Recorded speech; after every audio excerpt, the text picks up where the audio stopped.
Look, we've always had a big focus at the Sydney Swans on succession planning, and Tom joined the club in 2014, and he's just shown great integrity, innovation and energy. And as Andrew Ireland retires at the end of 2018, he's really a very obvious choice for us. He understands the Swans way. He's been blooded in what we do, and we have the utmost confidence and respect in him.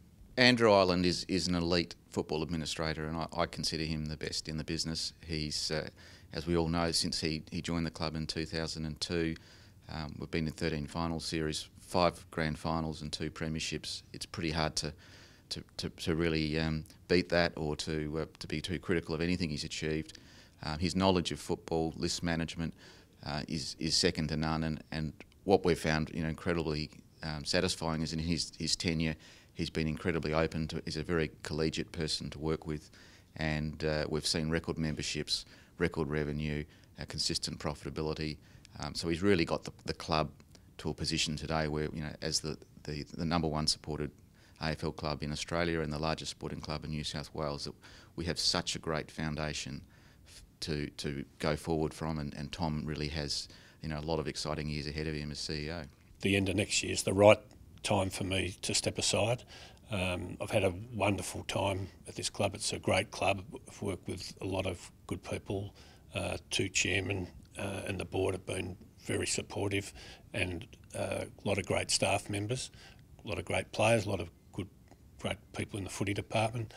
But there does come a time, I think, when you do need to step aside, and I think for myself, it is the right time, but I think it's also the right time for the club. When we spoke to Tom about joining the club, we were really keen to have him involved, and we think that culturally he's a great fit. And I guess whilst there's be a lot of different attributes people bring to a position, being right culturally is really important to this club, and I'm certain Tom will be, as I say, an excellent choice.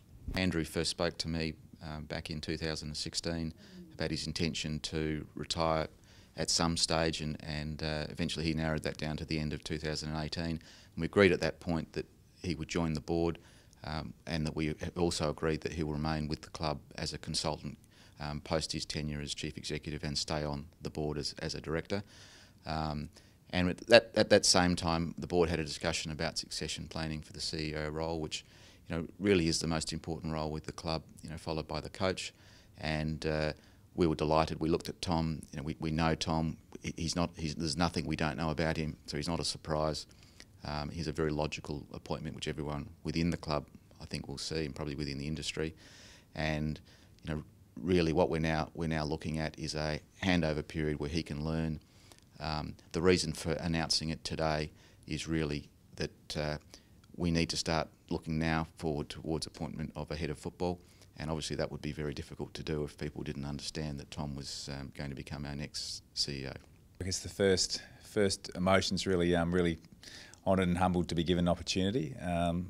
It's obviously a bit down the track at the end of next season, but really flattered that both Andrew Ireland and Andrew Pridham and the board have endorsed me as an internal candidate to replace Andrew at the end of 2018. It's been in Sydney now for the best part of 9 years. I've got 2 young boys. My wife's a Sydney girl. Sydney's home, and really love it. And I think one of the things that often goes probably unnoticed throughout the AFL industry is when you're involved in the AFL up in Sydney, you see it through a totally different lens. Having spent some time at AFL New South Wales, and the last couple of years at the Swans has, I guess, reaffirmed my passion for the game up in Sydney. And the Swans being the preeminent club in Sydney, I think it's a real privilege and honour to take this opportunity.